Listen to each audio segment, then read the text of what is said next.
ہم صوفے پر بیٹھ گئے اور اسے بھی بیٹھنے کے لیے کہا، لیکن وہ بیٹھی نہیں اور اندرونی دروازے کے قریب جا کر کھڑی ہو گئی۔ تمہارا نام پاشی ہے؟ میں نے پوچھا۔ یہ نام ناہید باجی نے رکھا ہے۔ تمہارا اصل نام کیا ہے؟ جی پتہ نہیں۔ تمہارا گھر کہاں ہے؟ میرا مطلب ہے تمہارے ماں باپ بھائی بہن کہاں رہتے ہیں؟ جی پتہ نہیں۔ میں نے حیرت سے میرباش کی طرف دیکھا، پھر پاشی سے پوچھا، بی بی میری بات کا برا نہیں منانا، لوگ کہتے ہیں کہ تم گھر سے بھاگی ہوئی ہو۔ مجھے کچھ یاد نہیں۔ اس سے پہلے تم کہاں رہتی تھی؟ وہ کچھ دیر تک آنکھیں جھپکاتی ہوئی سوچتی رہی، پھر بولی، مجھے اچھی طرح یاد نہیں، میرا خیال ہے میں کسی اسپتال یا بورڈنگ ہاؤس میں رہتی تھی۔ میری حیرت میں اضافہ ہوتا جا رہا تھا۔ یا تو کسی حادثے نے اس کی یادداشت چھین لی تھی یا وہ کسی بات کو چھپانے کے لیے جھوٹ بول رہی تھی۔ کیا تم اپنی مرضی سے کمال حسین کے ساتھ یہاں آئی ہو؟ شاید مرضی سے ہی آئی ہوں۔ کمال حسین بہت دیر تک مجھ سے سوالات کرتے رہے تھے، پھر انہوں نے کہا کہ وہ مجھے میرے گھر پہنچا دیں گے اور اپنے ساتھ یہاں لے آئے۔ کمال حسین نے تمہیں پریشان تو نہیں کیا؟ میں نے پوچھا۔ یا ان کے بیٹے شمو نے؟ جی نہیں، اس نے اٹکتے ہوئے جواب دیا۔ اس کے چہرے پر گھبراہٹ سے نمودار ہو گئی تھی۔ بالکل نہیں، مجھے ان سے کوئی شکایت نہیں۔ اس کی بوکھلاہٹ ظاہر کر رہی تھی کہ وہ کچھ چھپا رہی ہے۔ غالباً کمال حسین نے اسے دھمکی دی تھی کہ وہ اس کے خلاف کوئی لفظ منہ سے نہ نکالے۔ فی الوقت میں نے بھی اپنی بات پر زور نہیں دیا۔ پہلے میں یہ جاننا چاہتا تھا کہ اس کے والی وارث کون تھے اور کہاں رہتے تھے۔ پاشی بی بی، ذرا سوچ کر بتاؤ کہ اس گھر میں آنے سے پہلے تم کہاں رہتی تھی؟ تمہارا گھر کیسا تھا؟ اپنے بھائی بہن ماں باپ کے بارے میں یاد کر کے کچھ بتاؤ۔ یقین کرو ہم تمہاری مدد کرنا چاہتے ہیں، تمہیں تمہارے عزیزوں سے ملانا چاہتے ہیں۔ میں اس بارے میں بہت سوچتی ہوں، مجھے کچھ یاد نہیں آتا، بس اتنا یاد آتا ہے کہ ایک بہت بڑی عمارت ہے، وہاں باغ بھی ہے، میرا کمرہ سادہ سا ہے، بستر پر سفید چادر بچھی ہوئی ہے، کمبل بھی ہے۔ میں وہاں خوش نہیں تھی کیونکہ وہاں گھر جیسی کوئی بات نہیں تھی۔ یوں معلوم ہوتا تھا کہ وہ ذہن پر بہت زور دے دے کر باتیں یاد کر رہی تھی۔ وہاں کا کھانا اچھا نہیں تھا، لوگ بہت مصنوعی طریقے سے باتیں کرتے تھے۔ پھر ایک دن میں وہاں سے نکل گئی۔ اب مجھے یاد آ رہا ہے کہ ایک آدمی مجھے اپنے گھر سے لے گیا تھا، لیکن وہاں کوئی عورت نہیں تھی، لہٰذا میں دوسرے دروازے سے نکل گئی۔ پھر ایک عورت مجھے ساتھ لے گئی، لیکن اس نے 3 دن بعد مجھے گھر سے نکال دیا کیونکہ اس کے شوہر نے مجھ پر بری نظر ڈالی تھی۔ اس طرح میں 1-2 گھروں میں اور رہی، لیکن پتہ نہیں کیوں مجھے دیکھ کر لوگوں کی نیت خراب ہو جاتی تھی۔ شاید میری قسمت ہی خراب تھی یا اس کی وجہ یہ تھی کہ میں لوگوں کو اچھی لگتی تھی۔ یہ خیال میرے دل میں پختہ ہو گیا، لہٰذا میں نے اپنے بالوں میں مٹی ملی، منہ دھونا چھوڑ دیا، کپڑے گندے ہونے دیے اور ریلوے اسٹیشن کے ایک کونے میں ٹھکانہ بنا لیا، اور وہاں سے کمال حسین تمہیں اپنے ساتھ لے آیا۔ جی ہاں بی بی، تمہاری باتوں سے اندازہ ہوتا ہے کہ تم پڑھی لکھی اور سمجھدار لڑکی ہو، لیکن چند روز پہلے ایک شادی والے گھر میں نے تمہارے چیخنے کی آواز سنی تھی۔ تم نے ایسا کیوں کیا تھا؟ میرا خیال ہے کہ آپ کو میری بات پر یقین نہیں آئے گا، اس نے تعامل کرتے ہوئے کہا، اس لیے آپ یہ سوال نہ ہی کریں۔ میں نے مسکراتے ہوئے کہا، میں نے بہت عرصے پہلے ہی حیران ہونا چھوڑ دیا ہے۔ پولیس کی ملازمت کے دوران میں نہایت عجیب و غریب واقعات سے دوچار ہو چکا ہوں، اب کوئی بات میری حیرانی میں اضافہ نہیں کر سکتی۔ تم بلا جھجک بات کرو۔ جب سے میں اس گھر میں آئی ہوں، میں نے 3 یا 4 مرتبہ ایک جیسا ہی خواب دیکھا ہے۔ میں نے دیکھا ہے کہ میں دلہن بنی بیٹھی ہوں، کمرے میں میرے سوا اور کوئی نہیں ہے۔ جس چارپائی پر میں بیٹھی ہوں اس پر سفید چادر بچھی ہوئی ہے۔ کمرہ درمیانے سائز کا ہے، اس میں زیادہ سامان نہیں ہے۔ دائیں طرف دیوار کے ساتھ 2 کرسیاں، ایک معمولی قسم کی میز رکھی ہے۔ میز کے اوپر چند کتابیں اور ایک چھوٹا سا پرس نظر آ رہا ہے۔ کمرے کے ایک دروازے پر، جو کسی اندرونی کمرے کی طرف کھلتا ہے، ایک سستا سا پردہ پڑا ہوا ہے۔ اس پردے کے پیچھے سے ایک شخص کمرے میں داخل ہوتا ہے۔ جب میں نظر اٹھا کر اس شخص کی طرف دیکھتی ہوں تو میرے رونگٹے کھڑے ہو جاتے ہیں، کیونکہ اس شخص کا منہ بھیڑیے جیسا ہے اور جسم کے ظاہری حصوں پر بے شمار بال اگے ہوئے ہیں۔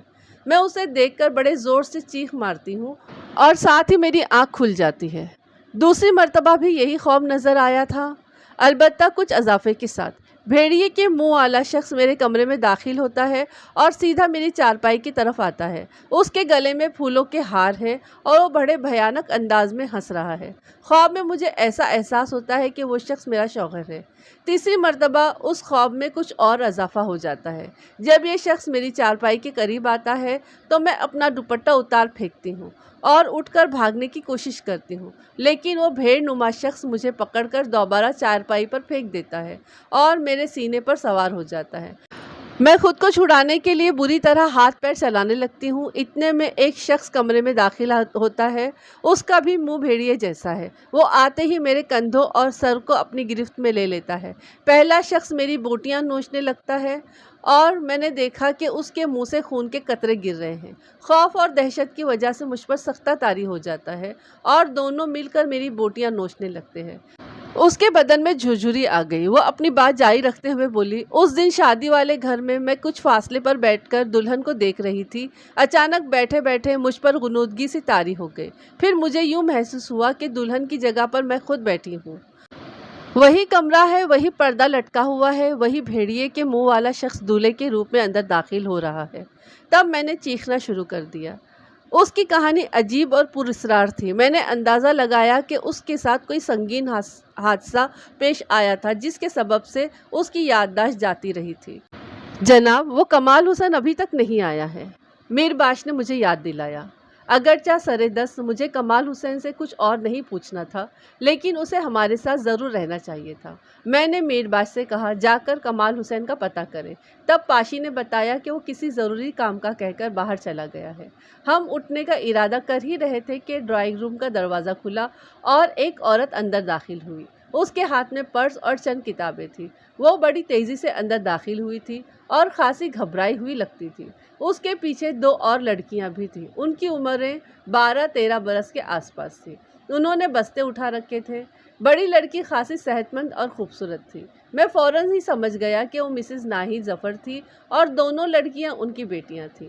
اس نے پاشی کو اور ان دونوں لڑکیوں کو اندر بھیج دیا اور غصے سے ہماری طرف متوجہ ہوئی۔ اس وقت مجھے حیرت ہوئی کہ وہ بے وقت اسکول سے کیسے واپس آ گئی، لیکن بعد میں پتہ چلا کہ کمال حسین گھر سے نکل کر سیدھا اس کے پاس گیا تھا۔ آپ کون لوگ ہیں اور کیا کرنے آئے ہیں؟ اس نے غصے سے پوچھا۔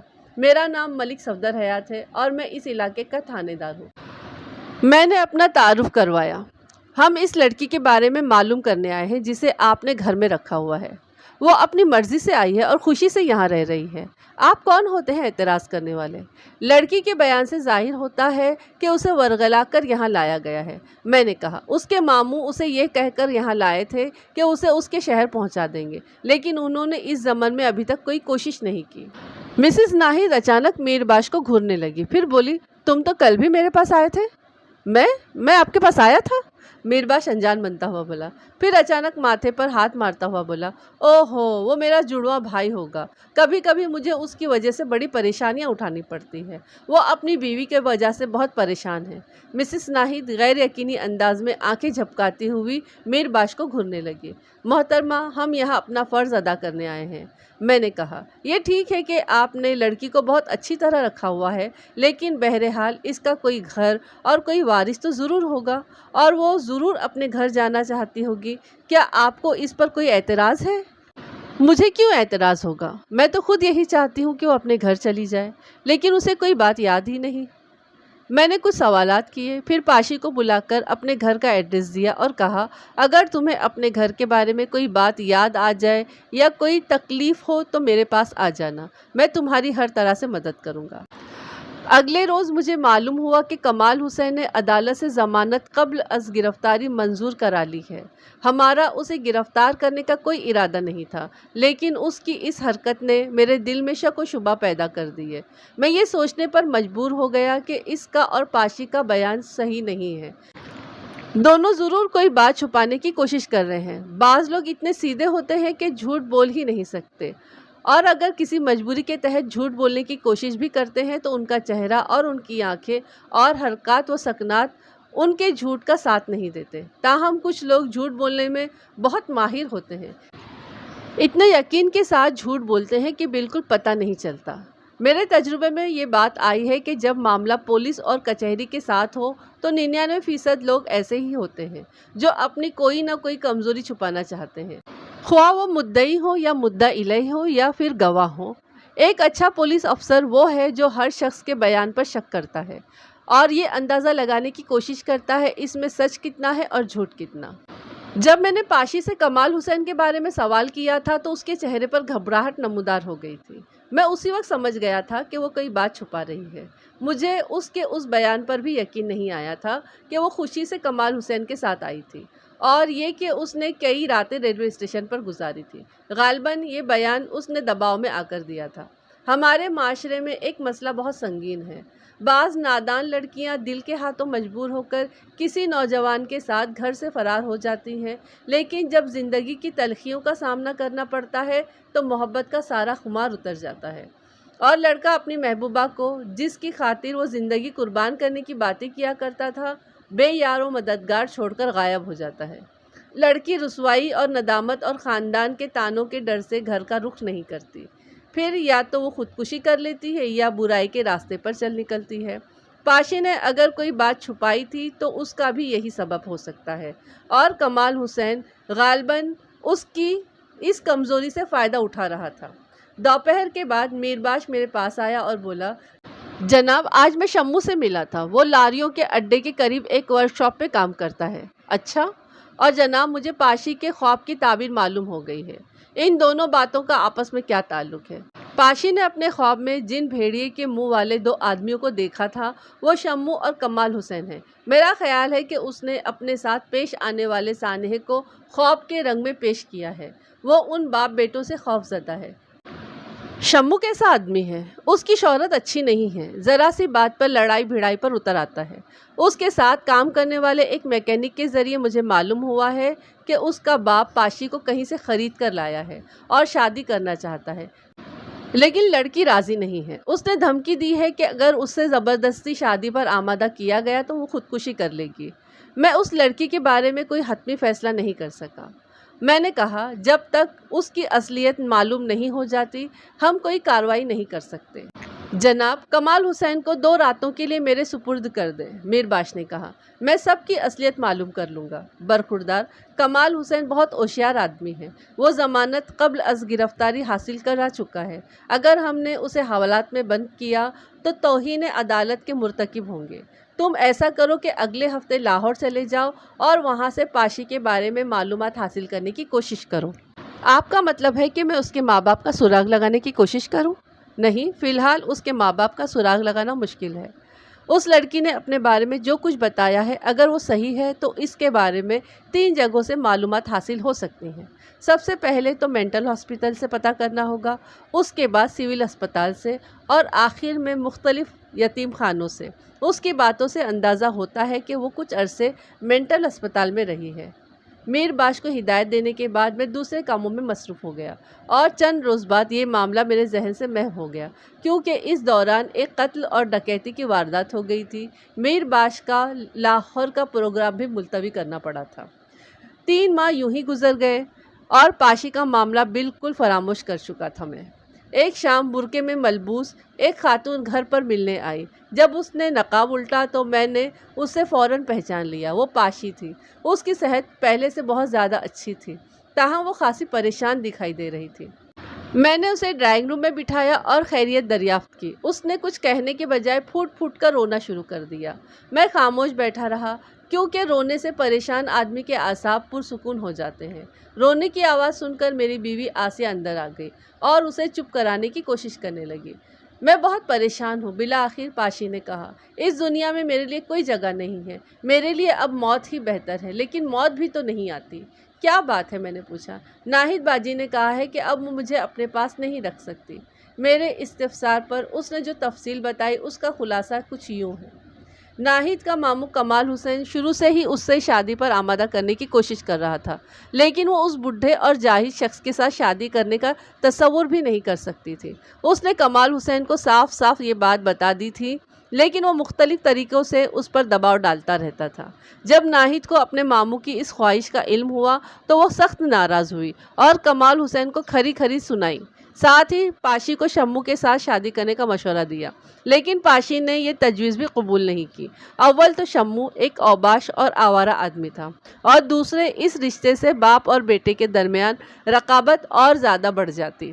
اور نفرت پیدا ہو جاتی۔ مسز ناہید نے اپنی بات پر اصرار نہیں کیا بلکہ پاشی کو تسلی دی کہ وہ اس کی مرضی کے بغیر کوئی فیصلہ نہیں کرے گی۔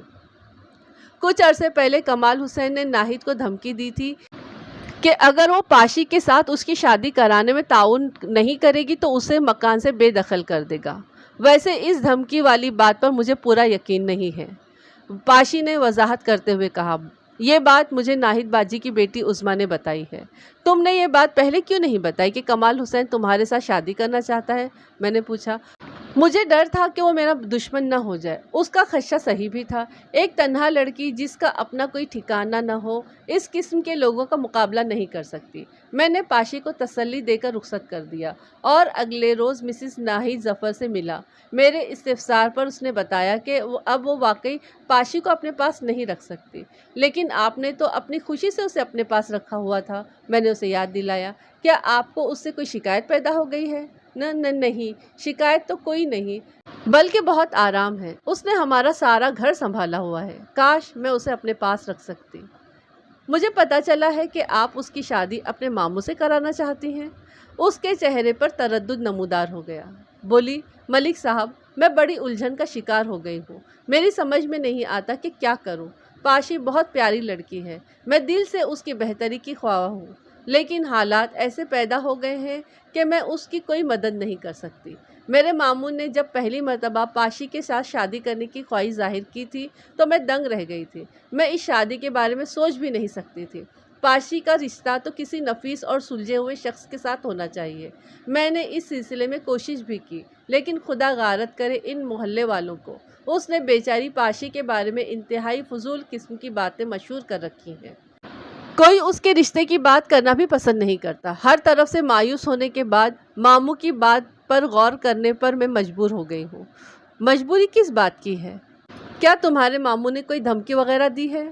ان کی دھمکیوں کی میں نے کبھی پرواہ نہیں کی۔ وہ تو ہمیشہ دھمکیاں دیتے رہتے ہیں۔ ہمیں ان سے کوئی خطرہ نہیں ہے۔ بات دراصل کچھ اور ہے۔ کیا آپ کو شمو کی طرف سے کوئی خطرہ ہے؟ شمو تو ہمارے گھر میں قدم بھی نہیں رکھ سکتا۔ میں نے اس کا داخلہ بند کیا ہوا ہے۔ پاشی کے سامنے اب دو ہی راستے ہیں، یا تو وہ ماموں کے ساتھ شادی کر لے یا پھر اپنا کہیں اور انتظام کر لے۔ میں ابھی تک آپ کی بات نہیں سمجھ سکا۔ آپ کو کس بات کا خطرہ ہے؟ اس نے جھجکتے ہوئے کہا۔ بات دراصل یہ ہے جی کہ میرے شوہر بہت عرصے کے بعد انگلستان سے واپس آ رہے ہیں۔ چند روز پہلے ان کا خط آیا ہے، وہ ایک آدھ ہفتے میں پاکستان پہنچ رہے ہیں۔ تمہارے شوہر؟ میں نے حیرانی سے کہا۔ لیکن میں نے تو سنا تھا کہ…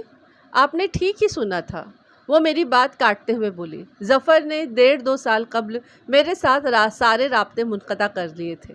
بعد میں لندن سے آنے والے ایک شخص نے مجھے بتایا کہ انہوں نے وہاں کسی انگریز لڑکے سے شادی کر لی ہے، لیکن خدا نے میری دعائیں سن لی اور میرے شوہر کو دوبارہ میرے پاس بھیج دیا اور مجھے دوبارہ مل گئے۔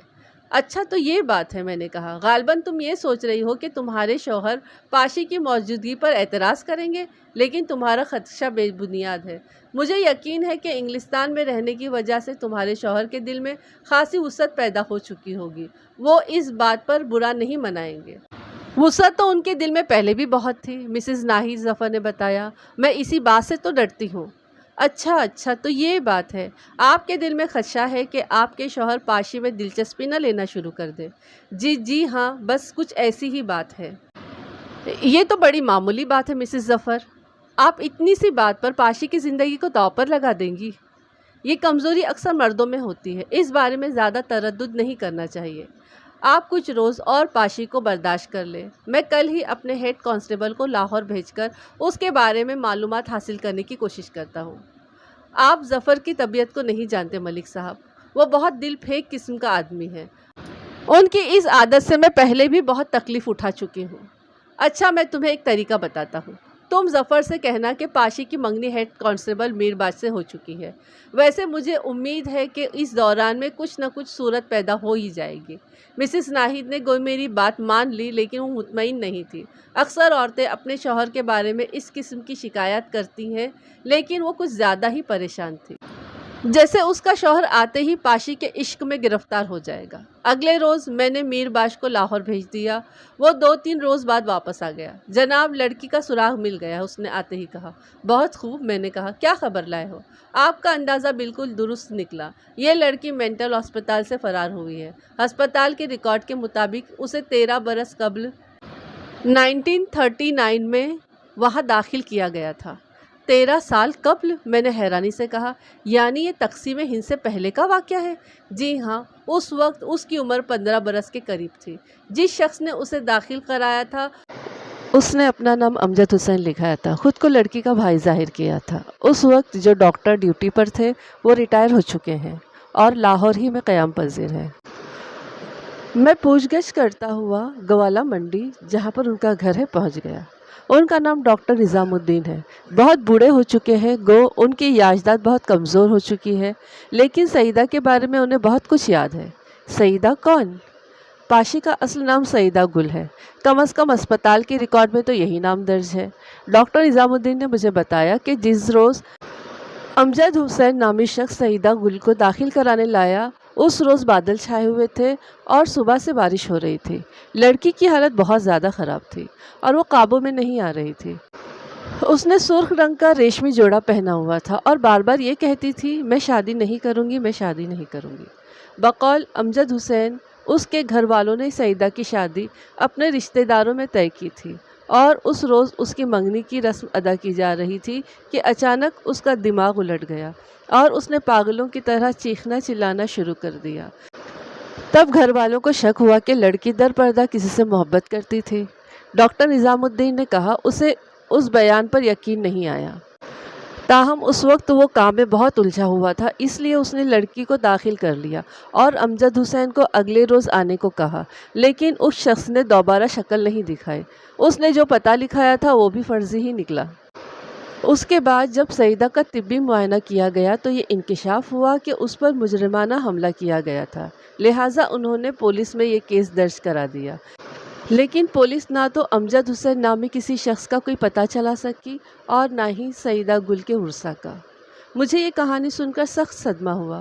میں اس سوچ میں پڑ گیا کہ پاشی سے ان واقعات کا ذکر کروں یا نہ کروں۔ وہ ایک حساس لڑکی تھی اور اس بات کا خدشہ تھا کہ ماضی کے المیہ کا ذکر سن کر دوبارہ اس کا دماغ پر نہ الٹ جائے، اس کے دماغ پر کوئی اثر نہ ہو جائے۔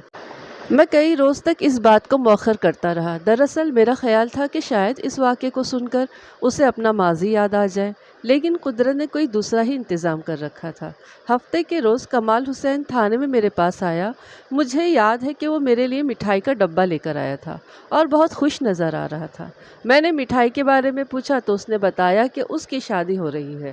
میں یہ سن کر چونکا اور پوچھا کس کے ساتھ شادی ہو رہی ہے؟ اسی لاوارث لڑکی کے ساتھ، اس نے بتایا، وہی جسے میں لاہور کے ریلوے اسٹیشن سے اپنے ساتھ لے کر آیا تھا۔ مجھے اس کی بات سن کر غصہ تو بہت آیا، لیکن اگر یہ شادی پاشی کی رضامندی سے ہو رہی تھی تو میں کچھ نہیں کر سکتا تھا۔ میں اپنی بھانجی کے اصرار پر آپ کی خدمت میں حاضر ہوا ہوں، اس نے مزید کہا۔ اس نے کہا کہ چونکہ آپ اس لڑکی کے بارے میں چھان بین کر رہے ہیں، اس لیے شادی کا معاملہ آپ کے علم میں لایا جانا ضروری ہے۔ کیا یہ شادی لڑکی کی رضامندی سے ہو رہی ہے؟ میں نے پوچھا۔ بالکل جناب، اس نے بڑے تیقن کے ساتھ کہا، اور یقیناً وہ یہی بات بتانے آیا تھا۔ آپ اس سے پوچھ سکتے ہیں، میں نے غلط کام کبھی نہیں کیا۔ مجھے یقین تھا کہ پاشی کبھی اس شخص کو قبول نہیں کر سکتی، لیکن شاید اس نے حالات کے سامنے ہتھیار ڈال دیے تھے۔ کمال حسین نے مزید بتایا کہ اتوار کو اس کی بھانجی کا شوہر ظفر حسین وہاں پہنچ رہا ہے اور اس کے 2 روز بعد یعنی بدھ کو شادی تھی۔ کمال حسین، یہ مٹھائی واپس لے جاؤ، میں نے غصے سے کہا۔ کیوں جناب، مجھ سے کوئی غلطی ہو گئی ہے کیا؟ غلطی کے بارے میں بھی بتا دیں گے، میں نے اسے گھورتے ہوئے کہا۔ وہ منت سماجت کرنے لگا، لیکن میں نے سختی سے انکار کر دیا۔ میں اس کا مقصد سمجھ گیا تھا۔ اگر میں مٹھائی قبول کر لیتا تو اس کا مطلب یہ ہوتا کہ اس کی شادی میں میری رضامندی شامل ہو گئی ہے۔ بالآخر کمال حسین مٹھائی واپس لے گیا۔ اس کے جانے کے بعد میں نے میر باش کو ساتھ لیا اور مسز ناہید ظفر کے گھر پہنچ گیا۔ اس وقت دن کے 11 بجے تھے اور میرے اندازے کے مطابق پاشی اکیلی تھی۔ اس نے ہمیں ڈرائنگ روم میں بٹھایا اور چائے وغیرہ کا پوچھا۔ شکریہ بی بی، ہم چند منٹ سے زیادہ نہیں رکیں گے۔ میں نے کہا، پھر اصل بات کی طرف آتے ہوئے کہا، تھوڑی دیر پہلے کمال حسین مٹھائی کا ڈبہ لے کر آیا تھا، لیکن میں نے مٹھائی نہیں لی۔ وہ کچھ نہیں بولی، اس کی آنکھوں سے آنسو بہنے لگے۔ کیا یہ سب کچھ تمہاری مرضی سے ہو رہا ہے؟ وہ دوپٹے سے آنسو پوچھتی ہوئی بولی، مرضی اس کی ہوتی ہے جس کا کوئی گھر بار ہوتا ہے۔ اگر تم کہو تو میں ابھی کمال حسین کو بلا کر اس کا دماغ صحیح کر دوں۔ میں نے کہا، تمہاری مرضی کے بغیر وہ تمہارے ساتھ شادی نہیں کر سکتا۔ اب آپ کو کچھ کرنے کی ضرورت نہیں ہے، میں یہ شادی کرنے کے لیے ہاں کر چکی ہوں۔ لیکن تم نے ہاں کیوں کر دی؟ کیا اس نے تم پر کسی قسم کا دباؤ ڈالا ہے؟ جب حالات کا دباؤ بڑھ جائے تو پھر کسی دباؤ کی ضرورت نہیں رہتی۔ میں حالات کی ستائی ہوئی ہوں، مجھے کسی سہارے کی ضرورت ہے، خواہ وہ کتنا ہی کمزور سہارا کیوں نہ ہو۔ میں نے کمال حسین کو اس لیے قبول کیا ہے کہ دوسرا راستہ اس سے بھی بھیانک ہے۔ معاشرے نے مجھے دھتکار دیا ہے، اس محلے کے لوگوں نے مجھے ایک بری اور بدکردار عورت قرار دیا ہے، جس کی وجہ سے کوئی معقول شخص مجھے اپنانے کے لیے تیار نہیں ہے۔ میں اگر کسی اور جگہ جاؤں گی تو وہاں پر بھی یہی ہوگا۔ زیادہ جگہ بدلنے سے میں زیادہ بدنام ہو جاؤں گی۔ کمال حسین کو میں نے اس لیے بھی قبول کر لیا ہے کہ وہ مجھے جائز طریقے سے اپنانا چاہتا ہے۔ مجھے اس کی بات سن کر دکھ ہوا۔ شکل و صورت، لب و لہجے سے وہ کوئی خاندانی لڑکی معلوم ہوتی تھی۔ اگر وہ اپنے خاندان کے درمیان ہوتی تو کمال حسین جیسا شخص اس کی طرف آنکھ اٹھا کر بھی نہ دیکھ سکتا تھا۔ وہ اس کی جوتیاں صاف کرنے کے قابل بھی نہیں تھا۔ حالات انسان کو کبھی کبھی ذلت کی گہرائیوں میں پہنچا دیتے ہیں۔ اس معصوم لڑکی کو کسی درندے نے 13 سال قبل اپنی سفلی خواہشات کی بھیٹ چڑھا دیا تھا، اور پھر اسے دنیا کی ٹھوکریں کھانے کے لیے بے یار و مددگار چھوڑ دیا تھا۔ اب وہ کمال حسین جیسے بڈھے شخص کو اپنا شوہر بنانے کے لیے تیار ہو گئی تھی۔ میں نے اسے سمجھانے کی بہت کوشش کی، مگر وہ اپنا ارادہ تبدیل کرنے کے لیے تیار نہ ہوئی۔ بالآخر میں نے اسے اس کے حال پر چھوڑ دیا۔ شاید قدرت کو یہی منظور تھا۔ میں جاتے جاتے ذرا سا رکا اور پوچھا، کیا تم سعیدہ گل نامی کسی لڑکی کو جانتی ہو؟ سعیدہ گل؟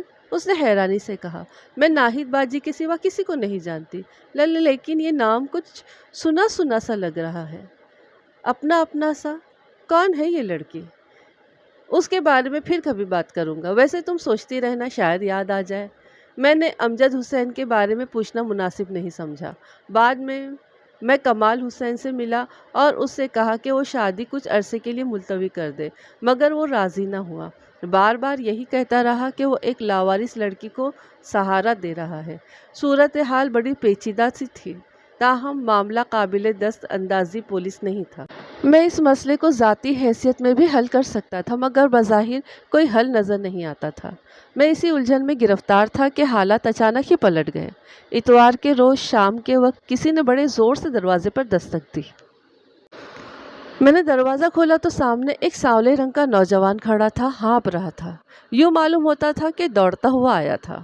ملک صاحب، اس نے اٹک اٹک کر کہا، جلدی سے میرے ساتھ چلیے، ورنہ غضب ہو جائے گا۔ ایک آدمی جان سے ہاتھ دھو بیٹھے گا، وہ اسے قتل کر ڈالے گی۔ برخوردار، ذرا آرام سے ساری بات بتاؤ، تم کون ہو، کہاں سے آئے ہو، اور کون کس کو قتل کر دے گا؟ میرا نام شمسو ہے جی، مجھے ناہید باجی نے بھیجا ہے۔ ان کے گھر میں اس وقت بڑا ہنگامہ مچا ہوا ہے۔ وہ لڑکی شاید پاگل ہو گئی ہے، وہ ظفر کو قتل کر ڈالے گی۔ اس نے میرے ابا کو بھی زخمی کر دیا ہے، کسی کے قابو میں نہیں آ رہی ہے۔ ظفر کمرے میں بند ہو گیا ہے۔ یہ ظفر کون ہے اور کون سی لڑکی پاگل ہو گئی ہے؟ میں نے پوچھا۔ ویسے مجھے اندازہ ہو گیا تھا کہ وہ ناہید ظفر کا ماموزاد بھائی تھا اور پاشی کی بات کر رہا تھا۔ میں اس لڑکی کی بات کر رہا ہوں جی، جسے میرا باپ پتہ نہیں کہاں سے اٹھا لایا تھا۔ ظفر حسین ناہید باجی کے شوہر کا نام ہے، اور ابھی ابھی گھر پہنچا ہے۔ اسے دیکھتے ہی اس لڑکی پر جنون طاری ہو گیا ہے۔ وہ باورچی خانے سے چھری اٹھا لائی اور ظفر پر حملہ کر دیا۔ میرے ابا جلدی سے بیچ میں آ گئے اور چھری لگنے سے زخمی ہو گئے۔ اتنے میں ظفر کمرے میں گھس گیا اور اندر سے کنڈی چڑھا دی۔ میں نے اور ناہید باجی نے اس لڑکی کو پکڑنے کی کوشش کی تو وہ چھری لہراتی ہوئی ہماری طرف لپکی۔ وہ بالکل پاگل ہو گئی ہے۔ جو شخص اسے سمجھانے کی کوشش کرتا ہے، چھری لے کر اس کی طرف دوڑتی ہے۔ میں نے سوال جواب میں زیادہ وقت ضائع کرنا مناسب نہیں سمجھا اور میر باش کو ساتھ لے کر موقع پر پہنچ گیا۔ باہر گلی میں کچھ لوگ جمع تھے۔ اندر ڈرائنگ روم میں ناہید ظفر اپنی دونوں بچیوں کے ساتھ کونے میں دبکی بیٹھی تھی۔ ان کے چہروں پر خوف و ہراس پایا جاتا تھا۔ دوسری طرف کمال حسین ٹہل رہا تھا۔ اس کے ہاتھ اور بازوؤں پر پٹی بندھی ہوئی تھی۔ مکان کے اندرونی حصے کی طرف کھلنے والا دروازہ بند تھا اور کنڈی چڑھی ہوئی تھی۔ دوسری طرف سے پاشی کے چیخنے چلانے کی آوازیں آ رہی تھی۔ کیا معاملہ ہے؟ میں نے پوچھا۔ ملک صاحب، خدا کے لیے اس مصیبت سے ہماری جان چھڑاؤ، ناہید نے کہا۔ اس لڑکی کے سر پر خون سوار ہے۔ کیا بات ہے؟ میں نے پوچھا۔ ہمیں کچھ پتہ نہیں ہے۔ ظفر ابھی گھر پہنچے ہیں۔ ٹانگے سے سامان اتارنے کے بعد اندر آئے اور ابھی بیٹھنے بھی نہیں پائے تھے کہ پاشی اندر آئی اور آنکھیں پھاڑ کر انہیں گھورنے لگی۔ پھر وہ اچانک واپس پلٹی، دوڑتی ہوئی باورچی خانے میں گھسی اور اندر سے گوشت کاٹنے کی والی چھری اٹھا لائی۔ وہ تو خدا کا شکر ہے کہ ماموں بیچ میں آ گئے، ورنہ اس وقت یہاں ظفر کی لاش پڑی ہوتی۔ توبہ توبہ، کمال حسین کانوں کو ہاتھ لگاتا ہوا بولا۔ یہ لڑکی ڈائن ہے، ڈائن۔ خدا کا شکر ہے کہ اس کی اصلیت کھل گئی۔ اگر میں اس کے ساتھ شادی کر لیتا تو کوئی عجب نہیں کہ مجھے سوتے میں قتل کر ڈالتی۔ میر باش اس کی پٹیوں کا معائنہ کرتا ہوا بولا۔ یار کمال حسین، تم نے بہت جلد ہمت ہار دی۔ عشق میں تو بڑے بڑے زخم کھانے پڑتے ہیں۔ بس جی بس، مجھے رانجھا بننے کا کوئی شوق نہیں ہے، کمال حسین نے کہا۔ میں دروازہ کھولنے کے لیے آگے بڑھا تو ناہید اپنی بچیوں کو لے کر اور زیادہ کونے میں سمٹ گئی۔ جب میں نے دروازہ کھولا تو میرے کان میں ظفر کی آواز آئی۔ وہ کہہ رہا تھا، سعیدہ، میری بات سمجھنے کی کوشش کرو۔ پاشی، جو ایک کھلی ہوئی کھڑکی کے پاس ہاتھ میں چھری پکڑے ہوئے کھڑی تھی، چیخ کر بولی، اب سمجھنے والی کوئی بات نہیں رہی۔ باہر نکلو، میں تمہیں زندہ نہیں چھوڑوں گی۔ قدرت نے اسی دن کے لیے زندہ رکھا تھا مجھے۔ میں ختم کر دوں گی تمہیں۔ میں تمہیں زندہ نہیں چھوڑوں گی۔ پاشی بی بی، کیا بات ہے؟ میں نے نرمی سے کہا اور اپنی جگہ پر کھڑا رہا۔ میرے قریب پہنچ کر اس نے وار کرنے والے انداز میں ہاتھ بلند کیا، لیکن اس کا ہاتھ نیچے نہیں آیا۔ میں تمہاری مدد کرنے آیا ہوں، میں نے مزید کہا۔ اطمینان سے ساری بات بتاؤ۔ مجھے اب اس کی ضرورت نہیں ہے، اس نے چیخ کر کہا۔ میں اس بزدل شخص کے ٹکڑے ٹکڑے کر دوں گی۔ یہی ہے وہ شخص جس نے میری زندگی تباہ کی تھی۔ آپ یہاں سے چلے جائیں۔ صورتحال تقریباً واضح ہو گئی تھی۔ 13 برس قبل اس لڑکی کے ساتھ جو کچھ ہوا تھا، اس کا ذمہ دار ظفر حسین تھا۔ پاشی کے اوپر ناقابل بیان جنون طاری تھا۔ اس وقت وہ جو کچھ کہہ رہی تھی اس پر عمل کرنے کی پوری صلاحیت رکھتی تھی۔ اس کا غصہ ٹھنڈا کرنے کا ایک ہی طریقہ تھا اور وہ یہ کہ اس کی ہاں میں ہاں ملائی جائے۔ دیکھو بی بی، تم جو کچھ کرنا چاہتی ہو، ہم اس میں تمہاری مدد کرنا چاہتے ہیں۔ جس شخص نے تمہاری زندگی تباہ کی ہے وہ پھانسی پر لٹکائے جانے کے قابل ہے۔ غصے کے باوجود اس نے قدرے تعجب سے میری طرف دیکھا۔ ذرا نرم لہجے میں بولی، کل آپ نے سعیدہ گل کے بارے میں پوچھا تھا نا؟ آج مجھے اس کے بارے میں یاد آ گیا ہے، بلکہ سب کچھ یاد آ گیا ہے۔ سعیدہ گل میرا ہی نام ہے۔ یہ جو بزدل شخص اندر گھسا ہے، یہ میری بربادی کا ذمہ دار ہے۔ اسے دیکھ کر میرا خون کھول رہا ہے۔ اس شخص نے محبت کے مجھے سبز باغ دکھائے تھے۔ اچانک وہ میرے سرکاری ریوالور کی طرف ہاتھ بڑھاتی ہوئی بولی، اگر آپ واقعی میری مدد کرنا چاہتے ہیں تو یہ ریوالور مجھے دے دیں۔ کیوں نہیں؟ میں نے ہولسٹر کی طرف ہاتھ بڑھایا، کہا، تم اسے چلانا جانتی ہو؟ جب اس سے فائر کیے جائے تو بڑے زور کا جھٹکا لگتا ہے۔ تم اس سے کوئی فائدہ نہیں اٹھا سکو گی، بلکہ ہو سکتا ہے کہ اپنا نقصان ہی ہو جائے۔ مجھے اپنے نقصان کی کوئی پرواہ نہیں ہے، اس نے کہا۔ جلدی کرنے کی کیا ضرورت ہے؟ میں نے کہا۔ یہ شخص اندر بند ہے، کہیں جا نہیں سکتا۔ تم ایسا کرو کہ پہلے اطمینان سے ساری بات بتاؤ، پھر ہم فیصلہ کریں گے کہ اسے کیا سزا دینی چاہیے۔ اسے کہے کہ کھڑکی کے سامنے آئے، میں اس کے سامنے ہی سب کچھ بتانا چاہتی ہوں۔ میں نے آواز دے کر ظفر حسین کو کھڑکی کے سامنے بلایا، اپنا تعارف کروایا اور اسے کھڑکی کے سامنے کھڑا ہونے کے لیے کہا۔ وہ سامنے آ گیا۔ اس کی عمر 45 برس کے لگ بھگ رہی تھی اور وہ ایک دبلا پتلا اور پرکشش شخص تھا۔ اس کے چہرے پر ایک طرح کی نسوانیت سی پائی جاتی تھی۔ ایسے لوگ عمر کے ہر حصے میں عورتوں کی توجہ کا مرکز بنتے ہیں۔ یہ لوگ بعض پہلوؤں سے بزدل بھی ہوتے ہیں۔ اس کا پاشی کے ڈر سے کمرے میں بند ہو جانا اس کی بزدلی کی عکاسی کرتا تھا، ورنہ پاشی کو قابو کرنا کوئی مشکل کام نہیں تھا۔ میرے استفسار پر ظفر حسین نے کہا، وہ پاشی گل کو نہیں جانتا اور یہ کہ پاشی کو کوئی غلط فہمی ہوئی ہے۔ میں چونکہ اس کے منہ سے پاشی کا اصل نام سن چکا تھا، لہٰذا میں سمجھ گیا کہ وہ جھوٹ بول رہا تھا۔ پاشی کے جنون میں کوئی خاص کمی واقع نہیں ہوئی تھی۔ یوں معلوم ہوتا تھا کہ برسوں کی زباں بندی کے بعد اسے آج پہلی بار بولنے کا موقع دیا گیا ہے۔ عالم جنون میں اس کے منہ سے ایسی ایسی باتیں نکل رہی تھیں جن کا عام حالات میں ایک لڑکی تصور بھی نہیں کر سکتی۔ ظفر کی بیوی ناہید، اس کی دونوں بیٹیاں کمال حسین اور شمشو بھی اندر آ گئے تھے۔ پاشی نے جو کچھ کہا وہ منوعاً یہاں نقل نہیں کیا جا سکتا۔ اس نے جو کچھ کہا اس کا خلاصہ یہ ہے: اس کا نام سیدہ گل ہی تھا۔ وہ شیخو پورہ کے ایک معزز گھرانے کی فرد تھی۔ جب اس کی ظفر حسین سے پہلی ملاقات ہوئی اس وقت وہ میٹرک میں پڑھتی تھی۔ ظفر حسین کی عمر اس سے دگنی تھی۔ پاشی یا سیدہ چونکہ ناتجربہ کار تھی اس لیے ظفر کی باتوں میں آ گئی، یا دوسرے لفظوں میں اس کی محبت میں گرفتار ہو گئی۔ تاہم وہ آداب محبت اور مرد اور عورت کے تعلقات کی گہرائی سے ناآشنا تھی۔ ظفر بظاہر اس کی محبت کا دم بھرتا تھا، لیکن در حقیقت وہ نفس کا بندہ تھا اور محض اپنی سفلی خواہشات کی تسکین چاہتا تھا۔ شروع میں دونوں بڑی مختصر سی ملاقات کرتے رہے، گھر والوں سے چوری چھپے، مختصر لمحوں کی ملاقاتیں، اور یہ ملاقاتیں آتش نفس کو ہوا دیتی رہی۔ دراصل یہ ظفر کی ایک چال تھی۔ وہ چاہتا تھا کہ سیدہ کے سوئے ہوئے جذبے بیدار ہو کر اس کے سینے میں آگ لگا دے، اور بالآخر وہ اس آگ کو ٹھنڈا کرنے کے لیے اپنا سب کچھ ظفر کے سپرد کر دینے پر مجبور ہو جائے۔ ایک روز ظفر نے اسے کہا کہ اگلے روز وہ اسکول میں پہلا پیریڈ اٹینڈ کرنے کے بعد کسی بہانے چھٹی لے کر آ جائے۔ سیدہ پہلے تو انکار کرتی رہی، لیکن جب ظفر نے بہت اصرار کیا اور محبت کے واسطے دیے تو وہ راضی ہو گئی۔ مجھے اچھی طرح یاد ہے کہ اس روز بادل چھائے ہوئے تھے، سیدہ بات جاری رکھتے ہوئے بولی، اور ہلکی ہلکی بوندا باندی ہو رہی تھی۔ اسکول میں حاضری بہت کم تھی۔ پہلے پیریڈ کے بعد میں نے پیٹ درد کا بہانہ کیا اور چھٹی لے کر مقررہ جگہ پر پہنچ گئی۔ یہ شخص پہلے سے ہی وہاں موجود تھا۔ یہ مجھے ایک چھوٹے سے مکان میں لے گیا۔ اندر قدم رکھتے ہی مجھے گھبراہٹ ہونے لگی، کیونکہ وہاں بہت سناٹا تھا۔ جس کمرے میں اس نے مجھے بٹھایا اس میں 2 کرسیاں، ایک میز، ایک چارپائی بچھی ہوئی تھی۔ وہ میری طرف دیکھتے ہوئے بولی، ملک صاحب، یہ بالکل ویسا ہی کمرہ تھا جیسا میں نے خواب میں دیکھا تھا۔ درمیانی سائز کا عام سا کمرہ، چارپائی پر سفید دھلی ہوئی چادر بچھی ہوئی تھی۔ ایک دروازہ اندر کی طرف کھلتا تھا جس پر پردہ پڑا ہوا تھا۔ میں نے اپنی کتابیں اور پرس میز پر رکھ دیا اور میں نے اس ذلیل شخص سے کہا کہ میں چند منٹ سے زیادہ نہیں رکوں گی۔ اس نے چھری سے ظفر حسین کی طرف اشارہ کیا، لیکن اس نے میری بات کا جواب دینے کے بجائے میرا برقع اتارنا شروع کر دیا۔ اس کے بعد یہ اندر سے ایک سرخ ریشمی جوڑا اٹھا لایا اور مجھے پہننے کے لیے دیا۔ میرے پوچھنے پر بولا، میں تمہیں دلہن کے روپ میں دیکھنا چاہتا ہوں۔ پھر اس کی دیدہ دلیری اور بے شرمی اس حد تک بڑھ گئی کہ یہ خود اپنے ہاتھوں سے مجھے یہ جوڑا پہنانے پر اصرار کرنے لگا۔ ظفر حسین نے جو کھڑکی کی سلاخیں تھامے کسی قیدی کی طرح کھڑا تھا، 2-3 بار سیدہ کی تردید کرنے کی کوشش کی، لیکن میں نے اسے چپ کرا دیا اور کہا کہ اسے بولنے کا پورا موقع دیا جائے گا۔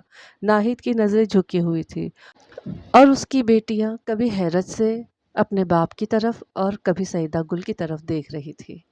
سیدہ بات جاری رکھتے ہوئے بولی، بہرحال میں نے اسے کمرے سے باہر بھیج دیا اور سرخ جوڑا پہن لیا۔ اس بدمعاش نے بعد میں مجھے بتایا کہ یہ اندر سے جھانکتا رہا تھا۔ پھر اس کی خواہش پر میں نے میک اپ کیا اور دلہن کی طرح گھونگھٹ نکال کر بیٹھ گئی۔ میں اس ساری کارروائی کو ایک پیار کا دلچسپ کھیل سمجھ رہی تھی۔ مجھے کیا معلوم تھا کہ یہ شیطان روز اول سے میری عصمت کے در پہ تھا۔ اسی دوران بارش شروع ہو گئی اور باہر بارش بہت زیادہ تیز ہو گئی اور اس درندے نے اپنا چہرہ نمایاں کر دیا۔ مجھے یہ وہم و گمان بھی نہیں تھا کہ یہ درندگی کے اس مقام پر بھی پہنچ سکتا ہے۔ اس نے مجھے چارپائی پر گرا دیا اور میرے ساتھ دست درازی کرنے لگا۔ میں 15-20 منٹ تک مزاحمت کرتی رہی۔ اگر یہ اکیلا ہوتا تو میں کبھی اسے کامیاب نہ ہونے دیتی، لیکن اس کا ایک ساتھی اندر چھپا بیٹھا تھا۔ جب میں اس کے قابو میں نہ آئی تو اس نے اسے بھی اندر بلا لیا۔ پھر دونوں نے مل کر میرا دامن عصمت تار کر دیا۔ وہ پھوٹ کر رونے لگی۔ یہ اور اس کا ساتھی دن بھر مجھے اپنی ہوس کا نشانہ بناتے رہے۔ اس کے بعد مجھے کچھ ہوش نہیں رہا۔ اس کے بعد مجھے زندگی سے نفرت ہو گئی، انسانیت پر سے اعتماد اٹھ گیا اور مردوں سے نفرت ہو گئی۔ اس وقت میرا جی چاہا کہ زمین پھٹ جائے اور میں اس میں سما جاؤں۔ ظفر حسین کھڑکی کی سلاخیں تھامے کھڑا، اس کے گھٹنے کانپ رہے تھے۔ اس نے مردہ سی آواز میں کہا، یہ سب جھوٹ ہے، میں اس لڑکی کو نہیں جانتا۔ غالباً اس نے یہ سوچا ہوگا کہ کچھ نہ کہنے سے کچھ کہنا بہرحال بہتر ہے۔ میاں ظفر حسین میرباش نے کڑوے لہجے میں کہا، اس سے آگے کی کہانی تمہیں سنانا چاہتا ہوں۔ تم نے ڈاکٹر نظام الدین کا نام تو ضرور سنا ہوگا۔ یہ صاحب 1939 میں لاہور مینٹل اسپتال میں متعین تھے۔ یہ اس زمانے کی بات ہے جب تم ایک پاگل لڑکی کو اسپتال میں داخل کروانے لے گئے تھے۔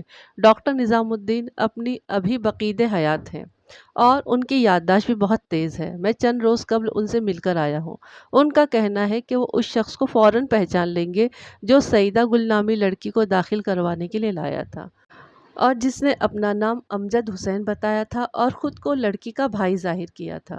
جس وقت میر باش بات کر رہا تھا اس وقت سعیدہ گل کے چہرے پر غایت درجہ حیرت نمودار ہو گئی۔ پھر جلدی ہی اس کی حیرت کا سبب بھی معلوم ہو گیا۔ اسے پہلی مرتبہ اس بات کا احساس ہوا تھا کہ اس کے ساتھ پیش آنے والے سانحے کو پورے 13 برس گزر چکے ہیں۔ اس احساس کے فوراً بعد وہ ایک بار پھر قابو سے باہر ہو گئی۔ مجھے ڈر پیدا ہوا کہ کہیں وہ دوبارہ پاگل نہ ہو جائے۔ سعیدہ گل کی دردناک کہانی کا سب سے زیادہ اثر ناہید پر ہوا۔ اس نے صاف صاف کہہ دیا کہ وہ ایسے ظالم شخص کے ساتھ ہرگز زندگی نہیں گزار سکتی جس نے ایک معصوم لڑکی کی زندگی تباہ کر دی ہو۔ اگرچہ ظفر حسین کا جرم بڑا واضح تھا لیکن سارے معاملے کا قانونی پہلو بڑا کمزور تھا۔ مجھے معلوم تھا کہ اگر میں نے کیس عدالت میں پیش کیا تو وکیل صفائی اس کی دھجیاں بکھیر کر رکھ دے گا۔ دوسرا خیال یہ کہ کیس کی تشہیر ہوگی اور لڑکی بدنام ہو جائے گی۔ تقریباً 1.5-2 گھنٹے بعد سعیدہ کی طبیعت کسی قدر قابو میں آ گئی۔ میں نے اسے الگ کمرے میں بٹھایا اور ظفر حسین کے ساتھ اس کی بیوی اور ماموں کے سامنے دھمکی آمیز لہجے میں بات کی۔ اس نے اپنی غلطی تسلیم کر لی اور گڑ گڑانے لگا، اگر تمہارے اندر ذرا بھی شرم ہوتی تو ڈوب کر مر جاتے۔ ناہید نے چلا کر کہا، تم نے ایک معصوم لڑکی کی زندگی تباہ کر ڈالی اور پھر اسے پاگل خانے میں بے یار و مددگار چھوڑ کر چلے گئے۔ کم از کم اس کے رشتہ داروں کو ہی خبر کر دیتے۔ پھر وہ مجھ سے مخاطب ہو کر بولی، میں اس شخص کو کبھی معاف نہیں کر سکتی اور میں آپ کو گواہ رکھ کر اس شخص سے طلاق کا مطالبہ کرتی ہوں۔ لیکن بیوی، آپ کی 2 بچیاں ہی، میں نے کہا۔ جس شخص نے دوسروں کی بچیوں کی عزت کی پرواہ نہیں کی وہ اپنی بچوں کی حفاظت کیسے کر سکتا ہے؟ خدا میری بچیوں کو اس کے سائے سے بھی دور رکھے۔ اس نے جو گناہ کیا ہے اس کا ازالہ اسی صورت میں ہو سکتا ہے کہ یہ مجھے طلاق دے کر پاشی سے شادی کرے اور اسے زندگی کی خوشیاں دینے کی کوشش کرے۔ میں نے جب غور کیا تو مجھے یہ تجویز معقول نظر آئی۔ ظفر سعیدہ کے ساتھ شادی کر کے کسی حد تک اس کا غم دور کر سکتا تھا۔ ساتھ ہی مجھے خیال بھی آیا کہ وہ ناہید کو طلاق دیے بغیر بھی سعیدہ سے شادی کر سکتا تھا۔ اس ضمن میں 3 افراد کی رضامندی ضروری تھی۔ ظفر حسین نے تو فوراً ہی سر جھکا دیا۔ اس نے کہا کہ وہ ہمارے ہر فیصلے کو ماننے کے لیے تیار ہے۔ ناہید کو راضی کرنے میں تھوڑی محنت کرنا پڑی۔ وہ شرمندگی اور ندامت کے سبب سے بھی اپنے ماں باپ کے پاس جانے کے لیے قطعاً تیار نہ تھی، بلکہ اس نے ہماری منت کی کہ وہ اس کے والدین کو اس کے بارے میں کچھ نہ بتائے۔ ایسی صورت میں اس کے لیے ظفر حسین کے ساتھ شادی کر لینا ہی مناسب تھا۔ بالآخر وہ شادی پر رضامند ہو گئی اور تیسرے دن ایک سادہ سی تقریب میں اس کی اور ظفر حسین کی شادی ہو گئی۔ میں اس سارے کام سے بالکل مطمئن تھا۔ میرے خیال میں اس سے بہتر کوئی حل نہیں تھا، لیکن میں نے معاملے کے ایک نفسیاتی پہلو کو یکسر نظر انداز کر دیا تھا۔ اس بات کا احساس اس وقت ہوا جب پانی سر سے گزر گیا۔ تقریباً رات کے 1 بجے مجھے خبر ملی کہ سعیدہ گل نے ظفر حسین کو قتل کر دیا ہے اور خود پاگل ہو گئی ہے۔ میں 2 سپاہیوں کو ساتھ لے کر فوراً موقع پر پہنچ گیا۔ ناہید نے محلے کی عورتوں کی مدد سے مشکل سے سعیدہ کو قابو میں کیا تھا۔ اس نے شادی کا سرخ جوڑا پہن رکھا تھا اور کمرے میں بند کہہ لگا رہی تھی۔ ظفر حسین کی لاش جملہ عروسی میں پڑی ہوئی تھی۔ ناہید نے بتایا کہ ظفر حسین 11:15 بجے سعیدہ کے کمرے میں گیا اور اس کے چند منٹ بعد وہاں سے شور اور چیخوں کی آوازیں سنائی دینے لگی۔ وہ بھاگی بھاگی کمرے میں پہنچی اور دیکھا کہ سعیدہ کپڑے دھونے والے ڈنڈے سے ظفر کے سر پر پے در پے ضربے لگا رہی تھی۔ اس نے پیچھے سے جا کر اس کے ہاتھ سے ڈنڈا چھین لیا، لیکن اس وقت تک ظفر حسین کی موت واقع ہو چکی تھی۔ وہ ایک قتل کی واردات تھی۔ میں سعیدہ گل کو گرفتار کرنے پر مجبور تھا، تاہم اس کے لیے اس بات کی کوئی اہمیت نہیں تھی کہ اسے کہاں رکھا جا رہا ہے۔ اگلے دن عدالت نے اسے ڈاکٹری رپورٹ کی بنا پر ہسپتال میں منتقل کر دیا۔ اس دوران میں نے ایک سپاہی کو شیخو پورہ بھیج دیا تاکہ وہ سعیدہ کے عرسہ کو بلا لائے۔ اگلی صبح سپاہی 3 افراد کو اپنے ہمراہ لے کر واپس آ گیا۔ ایک سعیدہ کا بڑا بھائی تھا، اس کی عمر 40 برس کے لگ بھگ تھی اور وہ ایک سرکاری محکمے میں سول انجینئر تھا۔ اس کے ساتھ 2 عورتیں تھیں، ان میں سے ایک اس کی بیوی اور ایک بہن تھی۔ سعیدہ سے 3 یا 4 سال بڑی رہی ہوگی اور شادی شدہ تھی۔ میں انہیں اپنے گھر لے گیا اور الگ کمرے میں بیٹھا کر شروع سے آخر تک ساری داستان سنائی، تاہم مجرمانہ حملے والی بات حذف کر دی۔ صرف یہ کہا کہ ظفر حسین نے اس پر مجرمانہ حملہ کرنے کی کوشش کی تھی لیکن کامیاب نہیں ہو سکا۔ سعیدہ نے بڑی ہمت سے اس کا مقابلہ کیا۔ اس بات کو چھپانا ضروری تھا ورنہ بھائی بہن زندگی بھر ایک دوسرے سے نظر ملاتے ہوئے کتراتے۔ سعیدہ کی بڑی بہن مسلسل روئی جا رہی تھی۔ اس نے بتایا کہ اس کی والدہ سعیدہ کے غم میں اس کی گمشدگی کے 2 سال بعد ہی فوت ہو گئی۔ والد بہت بوڑھے ہو چکے ہیں اور ہر وقت سعیدہ کو یاد کرتے رہتے ہیں۔ میں ان کو اچھی طرح ساری بات سمجھانے کے بعد اسپتال لے گیا۔ دونوں کی ملاقات کا منظر بڑا ہی دردناک تھا۔ بڑی بہن بار بار سعیدہ کو گلے لگاتی اور پیار کرتی تھی لیکن سعیدہ اپنے حواس میں تھی ہی نہیں۔ وہ کبھی ہنسنے لگتی اور کبھی سنجیدہ ہو جاتی۔ پتہ ہے کیا ہوا تھا؟ وہ اچانک اپنی بہن کو مخاطب کر کے کہنے لگی، کل میں نے ایک ڈراؤنا خواب دیکھا۔ کل یا پرسوں، شاید پرسوں کی بات ہے۔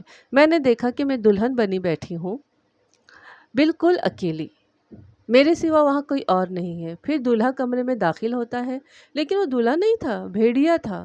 مجھے پہلے ہی یہ بات معلوم ہو گئی تھی۔ اس کے دانت لمبے لمبے تھے، زبان باہر لٹکی تھی اور منہ سے رال ٹپک رہی تھی۔ میں ڈر کر بھاگی، وہ میرے پیچھے بھاگا۔ پھر پتہ ہے کیا ہوا؟ مجھے ایک ڈنڈا نظر آ گیا۔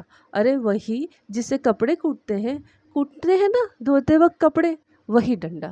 میں نے وہ ڈنڈا اٹھا لیا اور پھر بھیڑیے کو کوٹنا شروع کر دیا اور پھر وہ مر گیا، بالکل ہی مر گیا۔ اب وہ کبھی نہیں آئے گا، کبھی بھی نہیں آئے گا۔ پھر وہ زور زور سے ہنسنے لگی۔ اس کیس پر 6 مہینے مقدمہ چلا اور میری توقعات کے عین مطابق سعیدہ گل کو بری کر دیا گیا، کیونکہ اس نے جو کچھ کیا تھا وہ نہ تو کسی ارادے کے تحت کیا تھا اور نہ ہی اس وقت وہ اپنے حواس میں تھی۔ جہاں تک ناہید کا تعلق تھا، اس نے کیس میں کوئی دلچسپی نہیں لی تھی، بلکہ اس نے جو بیان دیا تھا وہ سعیدہ کی حمایت میں تھا۔ اس نے اپنے شوہر کی موت کا کوئی افسوس نہیں کیا تھا، بقول اس کے وہ اسی قابل تھا۔ اس کی بچیوں نے باپ کی کمی ضرور محسوس کی تھی مگر زیادہ نہیں۔ سعیدہ کا بھائی اسے علاج کے لیے لندن لے گیا جہاں وہ 1.5 سال تک ماہر ڈاکٹروں کے زیر علاج رہی اور بالکل ٹھیک ہو کر واپس آئی۔ ظفر حسین کے قتل کے 2 سال بعد شام کے وقت ایک کار ہمارے گھر کے سامنے آ کر رکی۔ کار میں سے ایک نیا شادی شدہ جوڑا نکلا۔ جب میں نے دلہن کو دیکھا تو دنگ رہ گیا۔ وہ سعیدہ گل تھی، صحت مند، حشاش بشاش اور خوش و خرم۔ میں نے دونوں کو اندر بٹھایا اور مناسب خاطر تواضع کی۔ جانے سے پہلے سعیدہ گل نے آہستہ سے کہا، میں آپ کا شکریہ ادا کرنے آئی تھی، خاص طور پر اس بات کا جو آپ نے کسی کو نہیں بتائی۔ لندن سے وہ میرے لیے ایک خوبصورت گھڑی لائی تھی جو آج تک میرے پاس موجود ہے۔ اس کا شوہر ڈاکٹر تھا اور نہایت ہی زندہ دل اور وسیع الخیال نوجوان تھا۔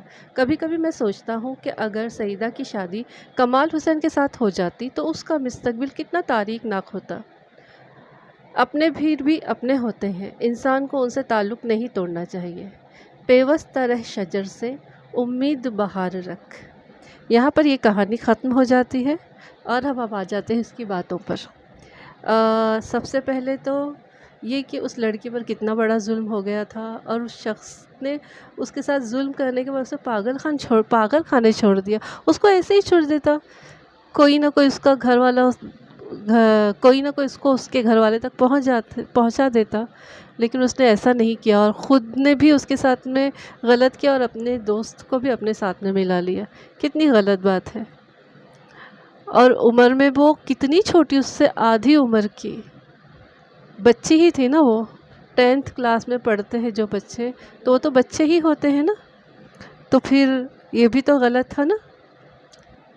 ہاں، اور جس نے اس کو اسٹیشن سے لے کے آیا تھا بڈھا اس سے شادی کرنا چاہتا تھا، بولو اس کا بیٹا بھی اس سے شادی کرنا چاہتا تھا جی صحیح۔ ناہید آپا نے رکھ لیا تھا تو ناہید آپا کی مصیبت یہ بن گئی کہ ان کے شوہر آنے والے تھے تو وہ ان کو گھر سے نکالنے پر تل گئی، اور پھر انہوں نے یہ کیا کہتے ہیں سعیدہ گل، اس کو کہا کہ وہ اس کے ماموں سے ہی شادی کر لیا، وہ بھی مجبور ہے کہ شادی کرنے پہ تیار ہو گیا، لیکن اللہ کو جو کچھ کرنا ہوتا ہے تو وہ کر ہی دیتا ہے، اور جو چیز ظاہر کرنی ہوتی ہے وہ ظاہر ہو ہی جاتی ہے۔